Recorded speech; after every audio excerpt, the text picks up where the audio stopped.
बहुत समय पहले एक छोटे से गांव में भयंकर अकाल पड़ गया। खेत सूख गई, पानी खत्म हो गया और लोग भूखे रहने लगे। उसी गांव में एक गरीब युवक रहता था। उसका नाम था भूषण। अगर मैं कुछ काम ढूंढने बाहर ना गया तो मेरा परिवार भूखा रह जाएगा। भूषण ने हिम्मत की और दूसरे गांव जाने का फैसला किया। वो कई दिनों तक चलता रहा और आखिरकार विजयपुर नाम के गांव पहुंचा। उस गांव का सेठ के पास भूषण काम की तलाश में चल पड़े। सेठ के पास जाकर भूषण बोला, सेठ जी, मैं दूसरे गांव से आया हूँ।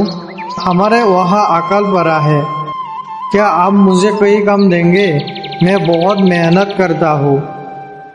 भूषण की बात सुनकर सेठ ने एक बार भूषण को ऊपर से नीचे तक देखा और बोला, तुम्हारी बात सुनकर दुख हुआ है बेटा।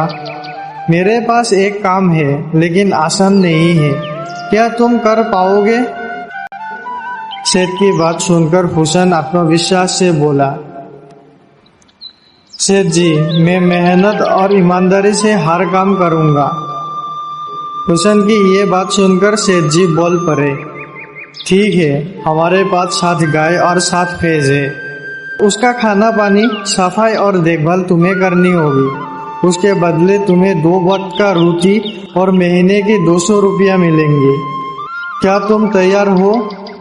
भूषण थोड़ा देर मन ही मन कुछ सोचा और बोला, धन्यवाद सेठ जी, मैं ये काम जरूर करूंगा। लेकिन सेठ जी, मेरे पास रहने की कोई इंतजाम नहीं है। कृपया आप मुझे आपके घोंसले में रहने तो दोगे ना?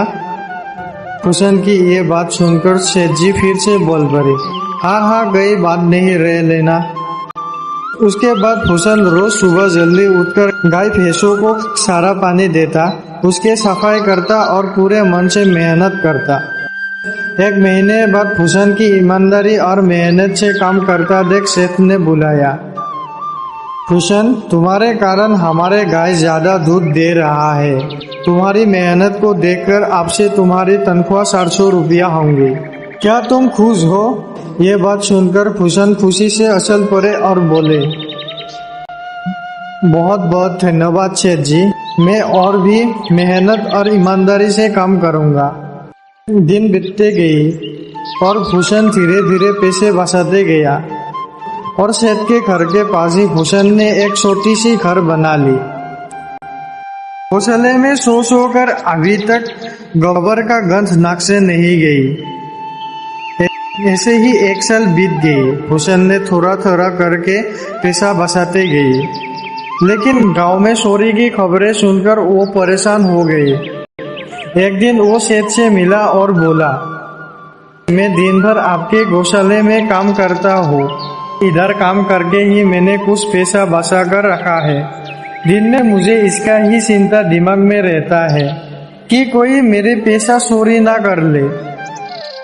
भूषण की बात सुनकर सेठ थोड़ा सोचा और बोला, हाँ, तुम्हारा बात तो सही है भूषण। तुम एक काम करो, अपने पैसे जमींदार के पास रखवा दो, वो ईमानदार आदमी है। भूषण ने जमींदार पर भरोसा करके अपने पैसे दे दिए। लेकिन कई महीने बाद भूषण पैसे लेने गया तो जमींदार मुकर गया। जमींदार बोला, कहाँ सबूत है कि तुमने मुझे पैसे दिए थे? बिना कागज के मैं कुछ नहीं लौटाऊंगा।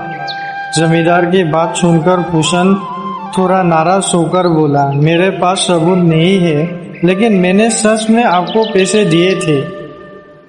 जमींदार ने गुस्से में भूषण को झूठ कह दिया और के आदमियों ने भूषण को पीट भी दिया। भूषण बुरी तरह घायल हो गया। तब सेठ जी को ये बात पता चली तो वो तुरंत आई जमींदार से लड़ पड़ी। सेठ ने जमींदार को बोला, भूषण ईमानदार है, मैं उसे इंसाफ दिलाऊंगा। सेठ ने अपनी ताकत और धन का सहारा लेकर जमींदार से भूषण के पैसे वापस दिलाई। सेठ जी, आपने मेरी बहुत मदद की, मैं आपका जीवन भर ख्याल रहूंगा।